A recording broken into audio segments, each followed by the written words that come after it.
بعد الهزيمة الغير المتوقعة من المنتخب المغربي.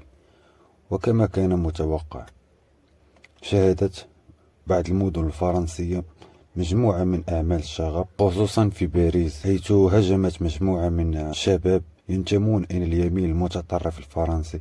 هاجموا بعض الشباب المغاربة بعد نهاية المقابلة. في أخرى، وخصوصا في مدينة مونبولييه، كما ترون في الفيديو.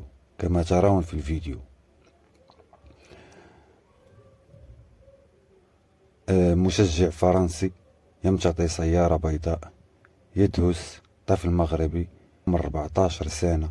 وبعد مطاردة من الشرطة الفرنسية، ألقت الشرطة الفرنسية القبض على هذا المتهم. في نفس النطاق، لقد عاشت فرنسا، وخصوصا في هذه المدن نيس، باريس، مونبولييه، ليل ومارسيليا، ليلة سوداء مليئة بالشغب بعد هزيمة المنتخب المغربي الغير المتوقعة، والتي أراها من رأيي الخاص كان فيها ظلم تحكيمي، وكان فيها أشياء لا أريد التكلم عنها الآن.